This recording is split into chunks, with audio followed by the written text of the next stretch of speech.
Prepara tu taza y súmate a este tiempo de conversación entre los pastores Boris y Patricio. Aquí comienza Un Café en Armonía.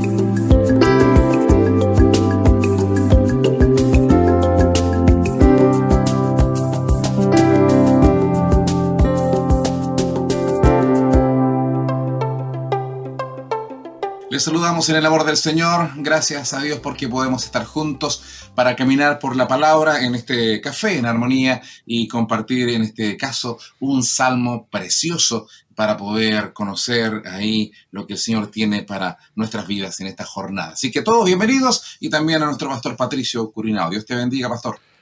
Un gusto de saludarte, pastor amado, aquí listo con mi café, porque este es un café en armonía. Agradecido al Señor nuevamente de poder compartir contigo y con toda la audiencia un nuevo salmo, una nueva palabra en el Señor. Así es, gracias al Señor porque podemos tener esta bendita palabra de Dios y qué bueno es poder en esta jornada tomar el Salmo 53, una palabra de Dios que también tiene algo que decirnos para estos tiempos, una palabra que es eterna. Así que, si le puedes dar lectura, Pastor Patricio. Claro que sí. Estamos aquí en el Salmo 53. Dice así la palabra del Señor. Para el director del coro, según Mahalat, Masquil de David, el necio ha dicho en su corazón, no hay Dios. Se han corrompido, han cometido injusticias abominables, no hay quien haga el bien. Dios ha mirado desde los cielos sobre los hijos de los hombres para ver si hay alguno que entienda, alguno que busque a Dios. Todos se han desviado, a una se han corrompido. No hay quien haga el bien, no hay ni siquiera uno. ¿No tienen conocimiento los que hacen iniquidad, que devoran a mi pueblo como si comieran pan y no invocan a Dios?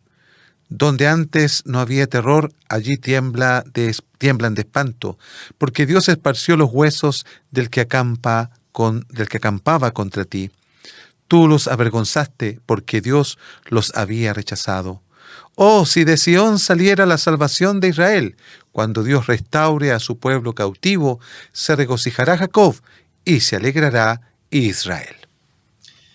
Amén, gracias al Señor. Este salmo que es un símil, es paralelo al Salmo 14, que es muy similar en algunos pasajes, tiene algunas variaciones del nombre de Dios, como Yahvé, o, ¿no es cierto?, el Señor, o Jehová, y también con el nombre de Elohim, o Dios, por lo tanto, pero tiene pocas variaciones, pero es tan importante. Ahora es interesante, cuando al comienzo leíste que era para el director del coro según Mahalat, algunos comentaristas hablan que se refiere a una tonada triste.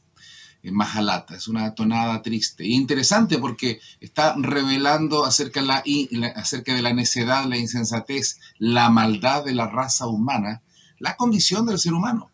Por lo tanto, de hecho, está tomado estos pasajes y reflejados en el libro de Romanos. Nos habla acerca de esto, que no hay ninguno justo, no hay quien haga el bien. Y partimos entonces con el verso 1, dice el necio en su corazón, no hay Dios. Dice el necio en su corazón, no hay Dios. Esta expresión interesante, porque acá se está refiriendo al Elohim, al Dios de Israel, porque tenían otros dioses, otras naciones, dioses con minúscula. Había un paganismo.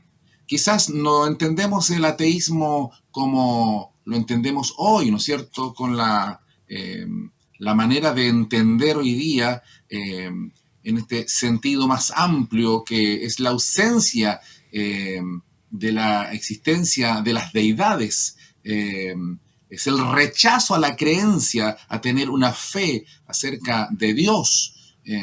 Por lo tanto, en todas las épocas ha existido personas que han cambiado la gloria de Dios por la gloria de los hombres, ya sea paganismo, ya sea ídolos, y ya sea hacerse ídolo a sí mismo, porque quizás podríamos también definir el ateísmo como lo entendemos hoy, como la exaltación del mismo ser humano que se transforma en Dios de sí mismo y deja al Dios verdadero fuera de su existencia. Sí, es muy interesante lo que estás comentando. Quiero añadir, obviamente, a estos primeros comentarios, el hecho, como lo dijiste al principio, que tengamos dos salmos que tienen casi la misma naturaleza. Hay algunas diferencias entre el Salmo 14 y el 53 que estamos viendo hoy. El 14 ya lo vimos, ¿ya? Hay pequeñas diferencias, pero es interesante que se repita. ¿Sería esto una equivocación? ¿Es una exageración? Me imagino que el 14 fue escrito un poco antes. Probablemente algunos piensan, quizás en la vida más joven de David, ¿ya? Aún siendo rey, ya en la vida más adulta, nuevamente David habla de este salmo, ¿ya? Y de que las cosas no han cambiado con respecto a este ateísmo y este ateísmo práctico que luego vamos a ver. Y que el apóstol Pablo repita palabras de este salmo ahí escribiéndole a los romanos, habla de que el tema se ha empeorado. Y como bien dices tú, este ateísmo no solamente es algo intelectual. Se trata, porque ya que estás hablando de otros dioses, ¿cierto?, que se han levantado para negar al Dios verdadero, obviamente está hablando de que hay una conducta que va acompañada también al ateísmo, ¿ya? Y al ateísmo práctico, no solo de aquellos que niegan la existencia de Dios, sino el ateísmo práctico de aquellos que reconocemos que Dios existe, pero que a veces vivimos como si no existiera. Lamentablemente esto lo reafirma el apóstol Pablo escribiéndolo a los romanos justamente acerca de la conducta del hombre que han negado, dice, han negado la verdad con injusticia y se han entregado a sus propios razonamientos, porque para reemplazar la creencia de Dios, el hombre tiene que amar al hombre, como bien dices tú, al humanismo, levantar al hombre como un Dios más para negar al Dios verdadero. La verdad es que esta escritura del día de hoy tiene muchos matices que va a ser muy importante ir analizando lentamente, con cuidado, por el hecho de que no estamos frente solo a un ateísmo intelectual, estamos frente a un ateísmo que se puede vivir aún siendo creyentes en Cristo. Y eso posiblemente sea muy condenable, ¿no? En el sentido de que Sí, muy aquel que reprochable, claro. aquel que niega completamente la existencia de Dios y actúa de alguna forma para sí mismo, a lo menos, coherente con Claro, su falta exacto. de fe, pero aquellos, y para no hablar de otros, para aquellos que decimos que hay Dios, pero vivir a espaldas de Dios o vivir de forma incoherente, ¿no? Que Claro. es quizás lo más usual. Y Dios nos ayude, nos perdone cuando decimos que creemos en la palabra, pero no vivimos conforme a la palabra, o cantamos canciones, letras preciosas, pero en la práctica negamos esas letras. Te quiero más que a mi vida, dice una alabanza. Sí. ¿Será tan así? O ponemos nuestros intereses primero y después, si nos queda tiempo, servimos a Dios. Dice un himno, yo iré de la tierra hasta el fin. Suena hermoso, pero muchas veces nos da sueño, no llegamos al culto porque o sea, hay compromisos con unas letras tremendas y también letras bíblicas que debemos meditar realmente si estamos viviendo para la gloria del Señor o estamos viviendo para nuestra propia gloria. Por lo tanto, esto nos habla de la necedad. Interesante porque dice el primer verso, dice el necio. Oh, sí. Este necio, en hebreo la palabra es Nabal. Y existió un personaje llamado Nabal. Sí, tienes toda la razón. Existió, o sea, ¿quién le pone necio a su hijo? El nombre propio, digamos. Este hombre se llamaba Nabal, ¿no es cierto? Y que no quiso ayudar a propósito, rechazó ayudar a David, un hombre violento, agresivo. Es que la necedad es así, justamente es un retrato de la necedad. Este necio le da la espalda voluntariamente a Dios, no quiere que entre en su vida, tiene como característica la ingratitud a Dios. Si Dios nos da vida, nos da salud, nos da recursos, el necio dice, esto me lo debo a mí mismo. Claro. ¿Y qué Dios? Yo soy mi propio Dios. O se dirige a su billetera, ahí está mi Dios. Por lo tanto, realmente es necio decir en el corazón, no, aquí no existe Dios, yo soy mi propio Dios, o mis cosas me lo he ganado con mi propio esfuerzo. Estos grados de necedad son lamentables, porque esta falta de gratitud, de falta de reconocimiento del Dios verdadero, es lo que dice el mismo verso, que se han corrompido.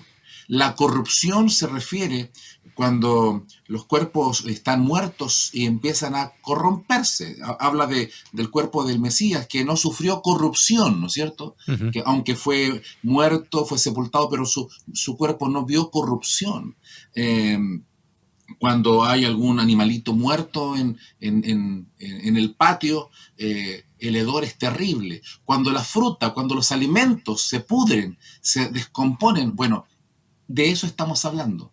El corazón del ser humano se corrompe, huele mal, hacen abominables maldades, no hay quien haga el bien. Está hablando de lo que en el libro de Romanos habla, por cuanto todos pecaron. Nuestra humanidad caída, que es corrupta, que tiene un corazón que huele mal y que en esa condición no puede entrar en la presencia, por eso estamos destituidos como raza humana de la gloria de Dios. Así es muy interesante cómo encabeza el comienzo de este salmo. Dice el necio en su corazón. No está hablando de aquel que tiene poca información de Dios, porque el mismo Pablo, cuando le escribe a los romanos, habla acerca de que todos los seres humanos han tenido conocimiento de Dios a través de la creación, reafirmando lo que dice el Salmo 19, ¿no? Los cielos cuentan la gloria de Dios. Nosotros llamamos a eso en términos, digamos, técnicos, la revelación general, donde Dios se deja ver en cuanto a sus virtudes poderosas de creación, ¿ya? De que Él es un ser que existe y que después, obviamente, con la revelación de Jesucristo, de su persona y de su palabra, podemos entender que es Dios con todos sus atributos que el mismo Señor Jesucristo lleva sobre sí, revelando a Dios como Padre, ¿cierto?, de nuestra vida. Dice el necio en su corazón, y entender que el corazón no es la parte solamente emocional a la que se refiere el salmista. Para los judíos la parte del corazón era un concepto diferente de los que entendemos nosotros hoy en día, los occidentales, que le damos al corazón más bien atributos emocionales, sentimentales, ¿ya? Pero para los judíos la parte del corazón era toda la parte interna, incluía la mente, la parte consciente, por lo tanto era el pensamiento que afectaba la conducta y afectaba toda la voluntad del hombre. Cuando dice el necio en su corazón no hay Dios, es que ese razonamiento no solamente era algo intelectual, sino que afectaba toda su vida. De ahí, ¿cierto?, que se han corrompido, han cometido, dice, injusticias abominables, no hay quien haga el bien.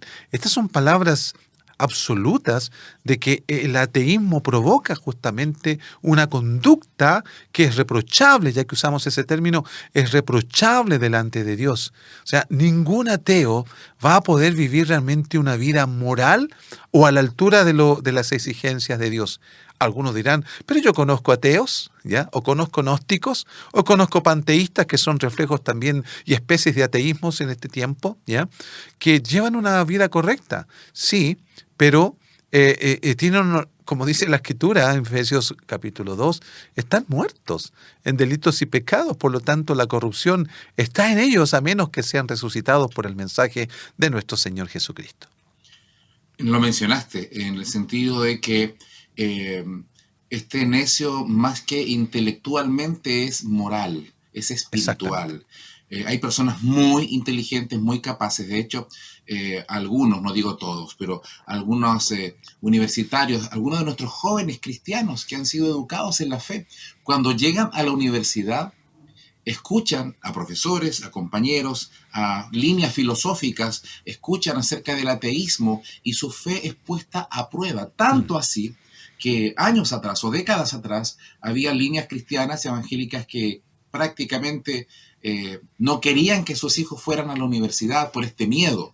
Sin embargo, no podemos vivir en una burbuja. Nuestros hijos se tienen que enfrentar a estas influencias. Por eso es que es tan importante desde pequeños guiarles, como dice la palabra, instruye al niño en su camino, en su carrera, y aun cuando fuere viejo no se apartará. Es decir, nos veremos enfrentados con intelectuales, con personas que quizás tienen mucho conocimiento en muchas áreas del saber y son ateos. y algunos jóvenes se verán confrontados con esto. Así que no es el tema intelectual, es un tema de fe. Por eso que existen testimonios de hombres de universidad, profesores universitarios, personas con mucho saber que eran ateos o agnósticos y en algún momento llegan a Cristo. Es decir, todo su conocimiento, toda la vanidad de su conocimiento, en algún momento se dan cuenta que es insuficiente. Y tenemos casos, ¿no es cierto?, como ¿no es cierto?, C.S. Lewis, tenemos casos como Josh McDowell, entre otros, Lee Strobel también. Por lo tanto, hombres que tenían una carrera, tenían mucho reconocimiento en su ateísmo, se creían autosuficientes, y el Señor también puede tocar esas vidas que humanamente o intelectualmente uno no los va a cambiar. Es un tema espiritual. Efectivamente, qué bueno que nombres a estos referentes, obviamente, que primeramente fueron referentes del ateísmo, ¿no? Y que el Señor por gracia los salvó. Imagínate la misericordia que Dios ha tenido con aquellos que le negaron públicamente, que hicieron postulados de ateísmo que afectaron grandemente a muchas personas y que después fueron tocados por el Evangelio y hoy son defensores, apologetas de este tiempo. Algunos han dejado ya su registro, no están entre nosotros, pero hay varios que todavía siguen entre nosotros. Nombraste a Josh McDowell, quien tiene muchos de sus libros, o quizás gran parte de sus libros, presentan una defensa justamente de lo que es el cristianismo y basándose en la persona de nuestro Señor Jesucristo. Lee Strobel también, otro escritor que hace más de una década comenzó a escribir en defensa, obviamente, del Evangelio. Fíjate que a propósito de esto, pastor, estaba leyendo un libro que llegó hace poco a mis manos, y que habla acerca de que es muy bueno incluir dentro de la enseñanza que le damos a nuestros hijos la apologética, en el sentido de enseñarle a nuestros hijos a defender su fe, a vivirla primeramente y luego a defenderla. Y la edad que le proponen es de 7 a 9 años. Nosotros, por lo general, en nuestra dinámica de iglesia, no sé el contexto de todas las iglesias, pero una tendencia que hay es enseñar apologética,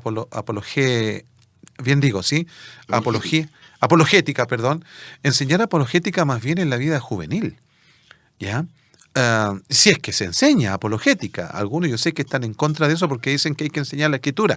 Pero bueno, no desechemos aquello que suma en este momento a la vida intelectual, porque el mismo Josh McDowell decía, no dejes tu cerebro en la puerta cuando entres a la universidad. Un libro que por su portada fue muy notorio, dando a entender, no dejemos de vivir y pensar la fe. Vivir y pensar la fe al llegar a la universidad, donde obviamente todo el sistema universitario en cuanto a su enseñanza es querer destruir, ¿cierto? Todo lo que tenga que ver con fe y con la vida sobrenatural o la vida divina. Lo importante acá, a la luz de lo que estamos comentando, es el ateísmo. El ateísmo provoca una conducta desviada. El ateísmo, en todas sus formas, provoca una negación de Dios y que nos da, por lo demás, licencia también para vivir una vida inmoral. El Señor nos ayude, y de hecho también he escuchado críticas, pero edificantes, no una crítica destemplada, respecto a qué se enseña a los niños. Si las historias de la Biblia se cuentan casi como mitos o a la par con la Caperucita Roja o solamente pintando el Arca de Noé, lo cual no está mal pintar, es parte también de nuestros procesos educativos, pero también se plantea que a una tierna edad tienen que tener fundamentos de doctrina. Exactamente. Fundamentos de doctrina, obviamente, con la capacidad de los niños, es decir, pero sí entregarles fundamentos doctrinales acerca de este Dios todopoderoso, acerca de la Trinidad, acerca de la salvación, del pecado. Tiempo atrás, en un culto de niños, con la escuela dominical, les prediqué a los niños y les hablé de que ellos también tenían luchas con los pecados, que eran pecadores. Y al final del culto una familia me dijo, pastor, primera vez que escucho que se le dice directamente a los niños que son pecadores. Le causó impacto, porque quizás no se ha evangelizado correctamente a los niños. cuando ya ellos tienen sus propias luchas acerca de la maldad, de la desobediencia, de todo lo que están recibiendo, necesitan fundamentos. ¿Por qué? Porque hay un mundo, volviendo al pasaje, hay un mundo que dice en su corazón, no hay Dios, y se tendrán que enfrentar a este mundo malo, este mundo perverso. Muchas veces queremos también vivir en esta burbuja evangélica. Algunos dicen que no ven noticias. Respeto, es una decisión personal, y posiblemente ver 24 horas noticias, obviamente que no nos va a hacer bien, pero debemos también saber lo que está ocurriendo y también estar intercediendo, rogando al Señor. ¿Cuántas, la iglesia perseguida, las informaciones que nos llegan, cuánta maldad contra el pueblo de Dios? Y esto es interesante, te doy el pase de inmediato, pastor. No hay problema. Porque si hay personas que dicen que no creen en Dios, es su posición, pero otra cosa es que se transformen en enemigos de la fe. Y es interesante que el ateísmo que dice que no hay Dios, pero se transforman en enemigos de Dios. Si se supone que no hay, ¿para qué, entre comillas, pierden el tiempo entonces atacando? Esto también es como contradictorio de parte de muchos. Interesante, nos hemos detenido acá en este primer versículo todavía porque obviamente hay muchas cosas que decir al respecto. A propósito de lo que tú estabas comentando de tu experiencia al enseñarle a los niños acerca de la doctrina del pecado. Claro que podemos enseñar doctrina a los niños, ¿ya? Porque ellos tienen que saber cuál es la naturaleza del pecado, cómo se originó este. Ese es un fundamento súper fuerte para los niños, sin duda, y apreciable, porque se van a encontrar justamente con un mundo de pecado. No tienen que ir al mundo para saber acerca de la maldad. Tenemos que enseñarles que la maldad está incluso en ellos mismos. Sin duda que ese niño va a crecer con un fundamento mucho mejor, ¿ya? Recordemos que hay niños que el Señor llamó también a servirles tempranamente, ¿ya? Ahora, volviendo a estas ciencias del ateísmo que hoy día se promueven, ¿cierto? Y que le dan, entre comillas, o aparentemente cierta categoría al ser humano, ¿de dónde se puede ubicar? Yo nombré 3 de ellas, sé que hay muchos más, ¿cierto? El gnosticismo que está presente y que básicamente lo que hace el gnosticismo es que nos dice que puede haber una fuerza, que puede haber un ser superior, pero que no se puede conocer. Y eso es negar, ¿sabe qué? Es negar a Jesucristo mismo, quien es Dios y que ha venido justamente para que nosotros a través de Él le conozcamos. El deísmo que parece tan inofensivo, pero que reconoce a Dios. El deísmo reconoce que Dios existe, pero que no tiene ninguna trascendencia en la vida que vivimos hoy. Está lejano, distante, no tiene interés, porque supuestamente nos dejó todo listo, y aunque Dios verdaderamente nos creó un ambiente para poder vivir, pero el deísmo dice que Dios se fue, que no está a disposición del ser humano. Y obviamente el panteísmo, que hace que veamos a Dios en cada cosa, ¿ya? Y que adoremos todo lo que se nos ocurra, que encontremos en la vida. La verdad que eso es una distorsión también del Dios verdadero, porque nos aleja justamente del Dios revelado en la Escritura por medio de nuestro Señor Jesucristo. Estos primeros 3 versos nos hablan acerca de la condición pecaminosa del ser humano, esta condición caída, esta condición absolutamente perdida de la raza humana, y que ya sea en este caso el salmista le escribe acerca de los paganos, pero también, como dijimos, hay también en ese tiempo y en este tiempo judíos, o en este caso creyentes, que aunque dicen tener fe, no viven la fe como debería. Pero en el verso 2 también el Señor nos habla de su soberanía, que Amén. Dios no está ajeno a lo que está pasando. No es un Dios que hizo la tierra, el ser humano y se fue y que dejó todo funcionando, ese Dios relojero y está ausente. No, es el Dios que está presente. Dios desde los cielos miró sobre los hijos de los hombres. Y en estos pasajes es Elohim, este Dios con majestad tan grande, tan poderoso, que ve todas las cosas.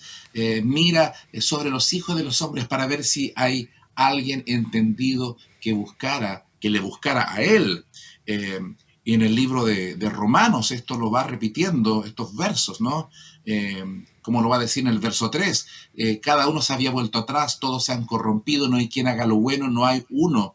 Y acá en el capítulo 3 de Romanos, justamente dice, ¿qué pues? ¿Somos nosotros mejores que ellos? En ninguna manera, pues ya hemos acusado a judíos y a gentiles que todos están bajo pecado. Como está escrito, no hay justo ni aun uno, no hay quien entienda, no hay quien busque a Dios. Todos se desviaron a una, se hicieron inútiles, no hay quien haga lo bueno, ni siquiera uno. Está hablando que es la condición, como también lo plantea allá a los Efesios, ¿no? Que el ser humano está muerto en delitos y pecados y necesita solo un milagro de Dios para que el que no crea pueda creer. Por eso no vamos a convencer a los ateos con con nuestras palabras, pastor. Uno quizás se quiere deshacer en explicaciones o buscar argumentos y va a leer muchos libros, y está bien hacerlo, pero no los vamos a convencer. Se necesita un milagro por la obra de Cristo, por su Espíritu Santo. Es la única manera de que alguien pueda cambiar su corazón. Es muy cierto lo que acabas de decir. Hemos citado al Strobel, ¿cierto?, como una apologeta de este tiempo, a George McDowell, ¿no?, también como tal. Y si uno ve su biografía, se va a encontrar con el hecho de que tuvo que venir una intervención del Señor para quitar la venda de los ojos. Porque Pablo le escribe a los Corintios en su segunda carta que los ojos de los incrédulos están tapados, parafraseando un poco el texto, están velados por el Dios de este siglo. O sea, Satanás también hace un trabajo de encubrir a Jesucristo de la mirada, en este caso del entendimiento de los hombres. Ante ese hecho, nosotros tenemos que también acudir a los recursos espirituales que tenemos. Si queremos nosotros, cuando compartimos el Evangelio con este tipo de personas, incrédulos, tanto intelectuales como también prácticos, confiarnos a los recursos del Señor, a la gracia, a la misericordia, al Espíritu Santo, para que les abra el entendimiento, porque no van a ser nuestros argumentos, menos si los decimos con soberbia, considerando que Pedro decía que debíamos dar razón de nuestra fe con mansedumbre, aquel que la pida. Entonces, debemos tener cuidado de qué manera nosotros estamos entregando la revelación del Señor, su palabra, no con una actitud equivocada, y menos confiando en nosotros mismos, sino en la obra del Espíritu, ya que para que las personas salgan de esta oscuridad, recordemos que, como dice el verso 3, están corrompidos, están totalmente desviados, no tienen ningún interés de hacer el bien, y no hay ni siquiera uno. En realidad, este verso es casi fatalista, por no decirlo, ¿no?, como si no hubiera esperanza. Por cierto que la hay, porque el Señor es poderoso, ¿cierto?, para hacer que los que no crean puedan creer. Verso 4, ¿no tienen conocimiento todos los que hacen iniquidad? Está preguntando, ¿no tienen conocimiento todos los que hacen iniquidad, que devoran a mi pueblo como si comiesen pan, y a Dios no invocan? Y la verdad que este conocimiento, ya lo hemos dicho, no se trata del conocimiento solamente humano e intelectual, sino este conocimiento de la búsqueda. De hecho, termina el verso 4 diciendo, y a Dios no invocan. Alguien puede tener mucho conocimiento humano, pero si no invoca el nombre de Dios, es imposible que sea salvo.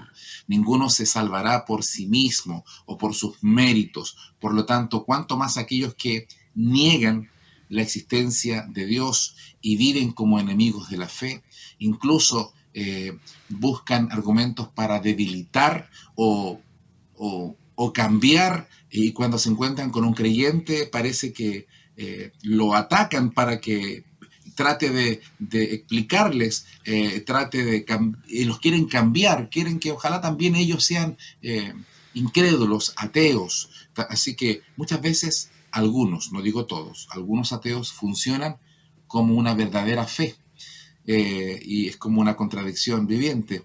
Aquellos que niegan la fe pareciera que funcionan como alguien de mucha fe, porque para ser ateo parece que hay que tener mucha fe para creer en tanta coincidencia de que todas las cosas creadas fueron al azar, y no, incluso hay personas que no siendo cristianas se abren a que hay un diseño inteligente, algo o alguien, ellos no lo saben, pero no puede haber existido la vida sin un diseño inteligente detrás de todas las cosas.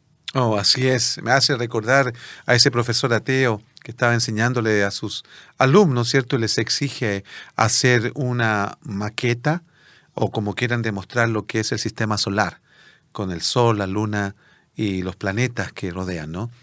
Y uno de los alumnos lo hizo en un cuarto, fíjate.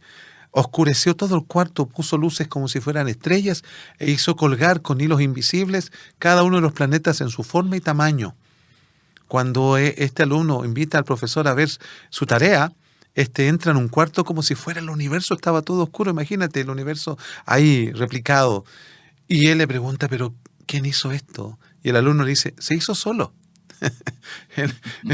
Fue una manera, ¿cierto?, de contradecirle a lo que obviamente los profesores ateos enseñan en cuanto a la creación. Lo cierto es que este versículo 4, pastor amado y amada audiencia, fíjate, nos habla de cómo el hombre incrédulo se manifiesta, porque primero no quiere aprender de Dios. El verso 4 dice, no tienen conocimiento los que hacen iniquidad, no quieren conocer a Dios. ¿Ya? Dice luego que devoran a mi pueblo como si comiera pan. Manifiestan su ateísmo en contra de aquellos que creen, como tú lo dijiste recién. Manifiestan persecución a aquellos que viven en la fe de Cristo y que obviamente viven de mejor manera. Y luego sigue diciendo, y no invocan a Dios. O sea, no quieren relacionarse en absoluto. Ellos buscan ayuda en sí mismos, en sus pares, pero no en Dios. Que como dijimos al principio, el ateísmo es práctico. No es solo intelectual como algunos quieren hacer pensar. Esto afecta a la vida de cualquier ser humano. Y si hablamos más finamente, a veces nosotros los creyentes también no queremos conocer más a Dios. Qué triste realidad, ¿no? O empezamos a perseguir a aquellos que son nuestros hermanos porque viven una calidad de fe mejor, considerando de que el Señor nos ha dado el Espíritu a todos por igual, como para vivir una vida cristiana. Y no invocan a Dios. A veces ni siquiera nos acordamos nosotros, ni siquiera de dar gracias a Dios por los alimentos. Por eso decimos que este es un ateísmo no solo intelectual, sino práctico. Que el Señor nos saque de aquello, porque obviamente nos estamos perdiendo de tener una rica comunión con el Dios que nos creó y nos llamó. Gracias a Dios. Que el mencionar su santo nombre no sea en la categoría de tomar el nombre de Dios en vano. Así es. Hay personas que juegan, cuentan chistes, bromas, y Dios está presente, pero solamente como una burla. Dios quiera que cuando mencionemos una gratitud a Dios sea meditada, sea pensada, sea inteligente. Que cuando cantemos, como dice el apóstol, no solo cantemos en el espíritu, sino también con entendimiento. Que sepamos lo que estamos diciendo. No estemos inconscientes en un éxtasis sin saber lo que está pasando alrededor, sino muy conscientes, como dice Pablo a los Romanos capítulo 12, que demos un culto racional. Muchas veces hemos tratado de quitar lo racional y pensar que todo solamente es a nivel sobrenatural, y obviamente que Dios es sobrenatural. Pero nosotros estamos aquí en la tierra y Dios nos ha dado también un intelecto, pero este intelecto no es para que se envanezca, sino para ponerlo a los pies de Cristo. Poder saber lo que cantamos, saber lo que escuchamos, leer con entendimiento, meditar, para poder saber que hay un Dios verdadero. Verso 5 nos habla acerca de la victoria de Dios sobre todos aquellos que le han faltado el respeto. Llegará el día en que ocurrirá lo que dice este fuerte verso 5. Allí se sobresaltaron de pavor donde no había miedo, es decir, desconocían que vendría juicio. Porque Dios ha esparcido los huesos del que puso asedio contra ti. Los avergonzaste porque Dios los desechó. Es decir, un día, llegará ese día, el juicio final. Como dice Filipenses, donde toda rodilla se tendrá que doblar y toda lengua tendrá que confesar. Aquellos ateos acérrimos, aquellos enemigos de la cruz, enemigos de la fe, igual tendrán que arrodillarse, igual tendrán que reconocer que Jesucristo es el Señor. Todavía no ha llegado ese tiempo, a menos para aquellos que están vivos, pero todavía hay esperanza. Por eso prediquemos este evangelio, compartamos el evangelio de esperanza en un mundo perdido. Efectivamente, este versículo pone de manifiesto lo que va a pasar al final. ¿Ya? Si bien los ateos hoy pueden quizás reír, si pueden celebrar el que tengan un desarrollo intelectual, como ellos algunos dicen, mucho más avanzado que aquel que cree, ¿no? Pero se dice que en el infierno no hay ateos. En el infierno el ateísmo no existe. En el infierno está el reconocimiento de no haber creído.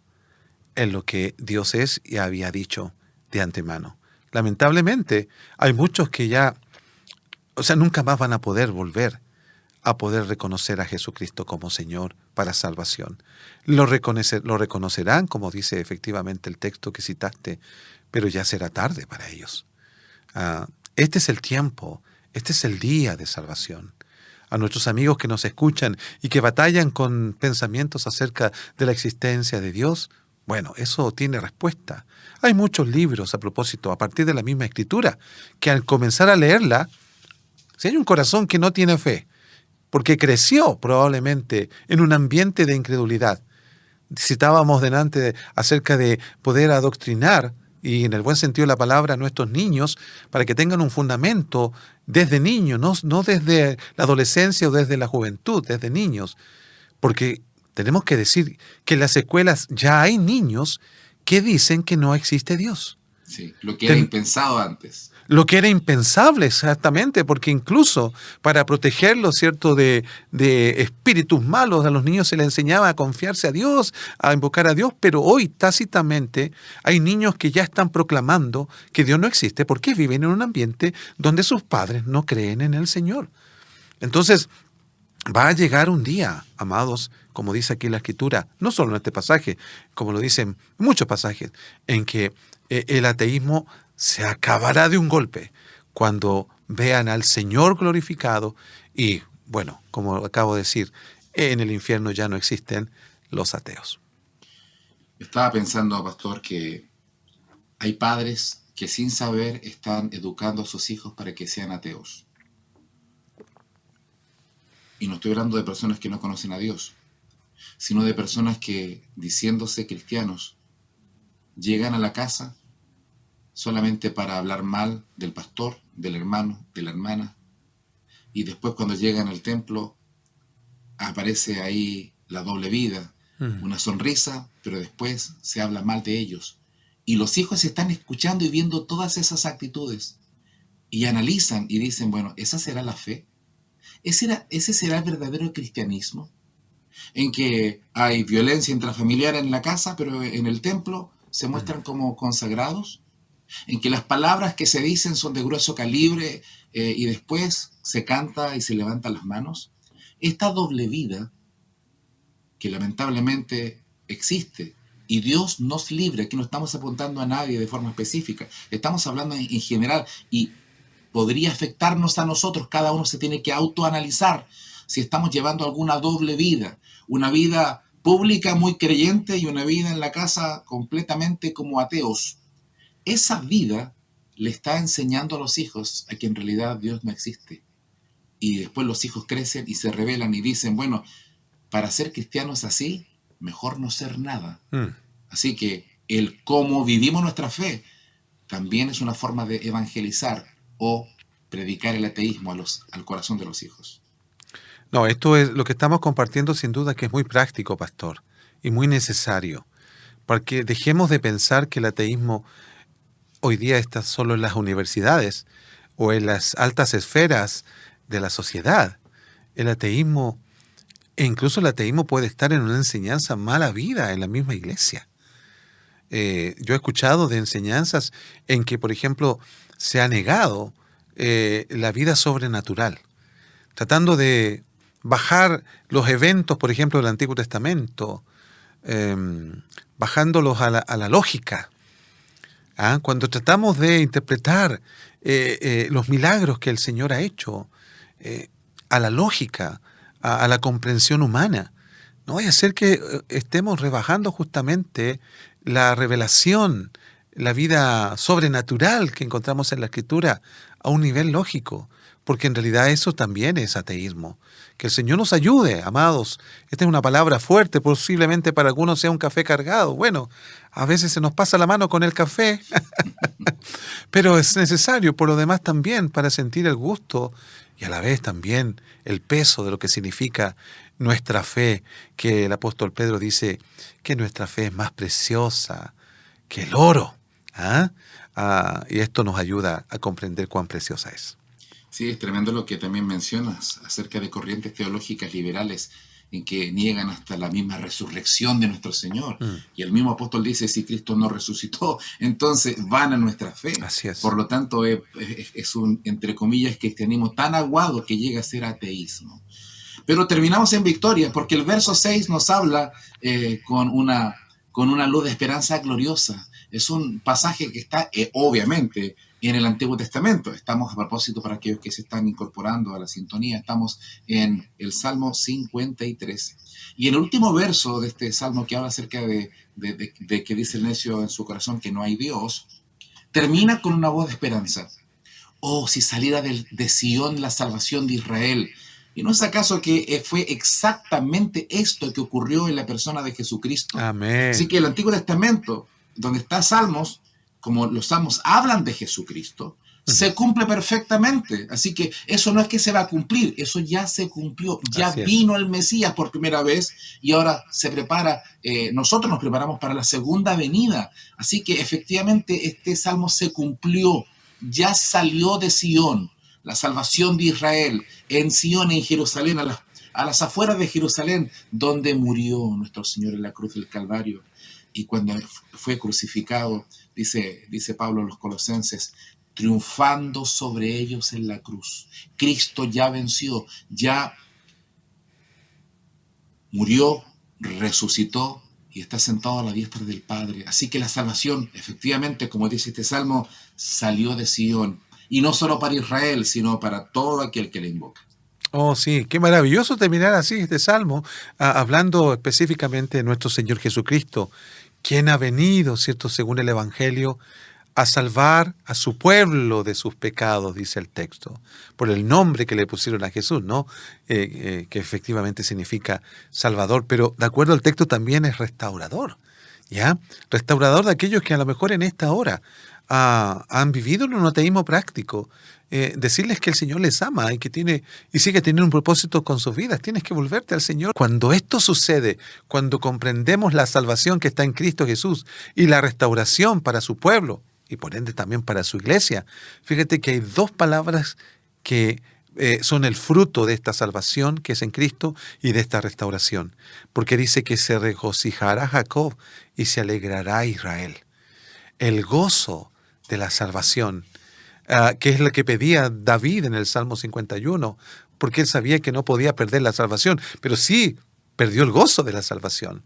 Entonces, la salvación en Cristo también nos trae gozo, nos permite regocijarnos y alegrarnos, tener a Dios en esta comunión por medio de Cristo, tener esta fe que nos ha sido dada, esta salvación tan grande, debe provocar en nosotros regocijo y gozo. Si no está experimentando eso, amado o amada, es tiempo entonces de reconocer una vez más, mediante la confesión, mediante la declaración de que Cristo me ha salvado y somos sus hijos.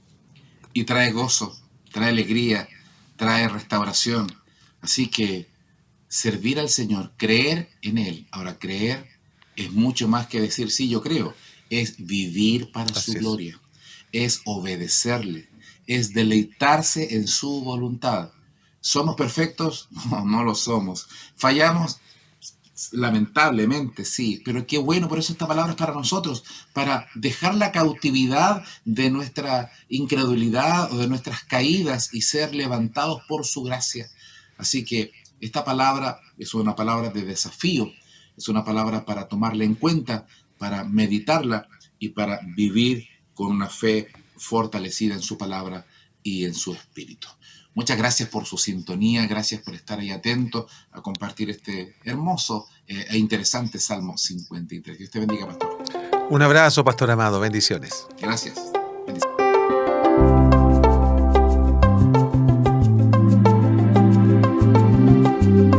¿Quieres volverlo a escuchar? Encuentra Un Café en Armonía en Spotify, Apple Podcasts y armonía.cl. Cada semana un nuevo episodio.